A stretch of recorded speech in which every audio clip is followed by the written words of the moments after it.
वैज्ञानिकों द्वारा दी गई कुछ ऐसी संभावनाएं जो मानव सभ्यता के लिए बहुत बड़ा खतरा साबित हो सकती हैं, जिन्हें जानकर आप भी हैरान हो जाओगे। नंबर 1, कई जियोलॉजिस्ट और हिस्टोरियंस का मानना है कि आने वाले समय में अर्थ को बहुत बड़े वॉल्केनो एक्सप्लोजन का सामना करना पड़ेगा, जो मानव सभ्यता के लिए बहुत ही विनाशकारी हो सकता है। हिस्टोरियंस कहते हैं कि इतिहास में कई बार मैसिव वॉल्केनो एक्सप्लोजन हुए हैं, जिसने इंसानी सभ्यता को काफी नुकसान पहुंचाया है, और ऐसी ही तबाही का सामना हमें आने वाले समय में भी करना पड़ेगा। इसमें अफसोस की बात यह है कि हम किसी मैसिव वॉल्केनो एक्सप्लोजन का एग्जैक्ट प्रिडिक्शन नहीं कर सकते, जिसकी वजह से अचानक से होने वाले वॉल्केनो विस्फोट से बचना नामुमकिन है। इन वॉल्केनोस में सबसे खतरनाक सुपर वॉल्केनोस को माना गया है। अभी तक अर्थ पर सिर्फ एक ही सुपर वॉल्केनो पाया गया है, जो कि अमेरिका के येलोस्टोन नेशनल पार्क में मौजूद है। भूवैज्ञानिकों का कहना है कि इस वॉल्केनो में लगभग 6 लाख साल पहले विस्फोट हुआ था, और आने वाले समय में जब इस सुपर वॉल्केनो में एक्सप्लोजन होगा तो पूरा नॉर्थ अमेरिका कुछ ही घंटों में तबाह हो जाएगा और वहाँ लाइफ पूरी तरह से खत्म हो जाएगी। नंबर 2, अमेरिकन कंप्यूटर साइंटिस्ट और ऑथर रे कर्जवेल कहते हैं कि लगातार हो रही एआई फील्ड में तरक्की यानी आर्टिफिशियल इंटेलिजेंस आने वाले समय में इंसानों के लिए बहुत बड़ा खतरा बन सकता है। एक समय ऐसा आएगा जब एआई टेक्नोलॉजी इतनी तेजी से विकसित होगी कि वो इंसानी दिमाग को भी पीछे छोड़ देगी। इस कंडीशन को टेक्नोलॉजिकल सिंगुलैरिटी कहा जाता है। विकसित होते हुए एआई खुद को सुधारने लग जाएगा और ह्यूमन कंट्रोल से बाहर भी हो सकता है, जो पूरे मानव सभ्यता के लिए बहुत बड़ा खतरा बन सकता है।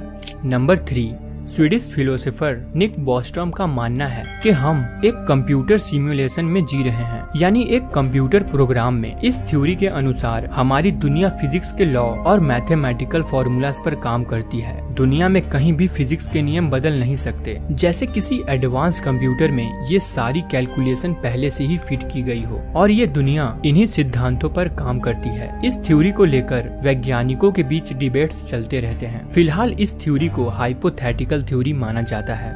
नंबर 4, इस सदी के सबसे महान साइंटिस्ट स्टीफन हॉकिंग, जिन्होंने ह्यूमैनिटी को लेकर कई सारी भविष्यवाणियां की थी, जो आज के टाइम पर सच होती भी दिख रही हैं। उनका मानना था कि हमें अपने प्लेनेट से एलियंस के लिए कोई भी सिग्नल नहीं भेजना चाहिए, क्योंकि ब्रह्मांड में कोई विकसित सभ्यता अगर हमारा सिग्नल पढ़ सकती है और हम तक पहुंच सकती है, तो वो सभ्यता हमसे टेक्नोलॉजी में कहीं ज्यादा आगे होगी, और ज्यादा ताकतवर होने की वजह से वो हमसे दोस्ती बिल्कुल नहीं करना चाहेंगे, बल्कि अर्थ पर अटैक करके इंसानों को गुलाम बना लेंगे और अर्थ के रिसोर्सेस को यूज करना शुरू कर देंगे, या हो सकता है वो पूरे अर्थ को ही डिस्ट्रॉय कर दें।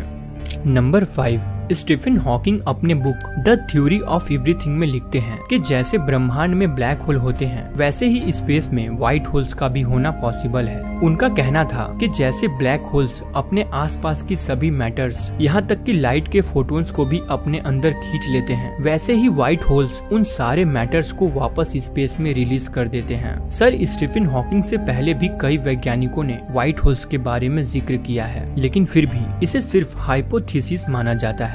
नंबर 6, क्वांटम मैकेनिक्स के वैज्ञानिक ह्यू एवरेट का कहना था कि हमारे द्वारा लिया गया हर एक फैसला या कोई घटना एक नए ब्रह्मांड को जन्म देती है, और ऐसी असंख्य संभावनाएं असंख्य ब्रह्मांड को जन्म देती हैं, जिसे मल्टीवर्स कहा जाता है। यानी एक ही समय में कई सारे ब्रह्मांड मौजूद हो सकते हैं, जो अलग अलग संभावनाओं के साथ चल रहे होते हैं। इसे आप इस तरह से भी समझ सकते हैं, मान लीजिए आप इस ब्रह्मांड में एक डॉक्टर हैं, लेकिन मल्टीवर्स में आप एक इंजीनियर भी हो सकते हैं। मल्टीवर्स में आपकी दुनिया बिल्कुल अलग होगी। नंबर 7, कई एस्ट्रोनॉमर्स इस बात की चिंता जताते हैं कि आने वाले समय में अर्थ को फिर से एस्ट्रॉइड इम्पैक्ट का सामना करना पड़ेगा। एस्ट्रॉइड इम्पैक्ट इतना खतरनाक होता है कि इससे होने वाले नुकसान का हम अंदाजा भी नहीं लगा सकते। ये अर्थ पर पूरी की पूरी प्रजातियों को खत्म कर सकता है, जिसका उदाहरण हमें इतिहास में पहले भी मिल चुका है। हम इंसानों के पास अभी तक कोई ऐसी तकनीक भी नहीं है जो हमें विशाल एस्ट्रॉइड इम्पैक्ट से बचा सके। हालांकि इस फील्ड में साइंटिस्ट लगातार काम कर रहे हैं ताकि कोई ऐसी तकनीक डेवलप हो सके जो किसी विशाल एस्ट्रॉइड को स्पेस में ही डिस्ट्रॉय कर दे या उसकी डायरेक्शन को चेंज कर दे, और उम्मीद करते हैं कि जल्द ही ऐसी कोई टेक्नोलॉजी डेवलप हो। दोस्तों इनमें से कौन सी थ्योरी आपको सबसे ज्यादा डरावनी लगी, हमें कमेंट बॉक्स में कमेंट कर जरूर बताएं। और वीडियो अच्छी लगी तो वीडियो को लाइक करना ना भूलें। मिलते हैं नेक्स्ट वीडियो में, धन्यवाद।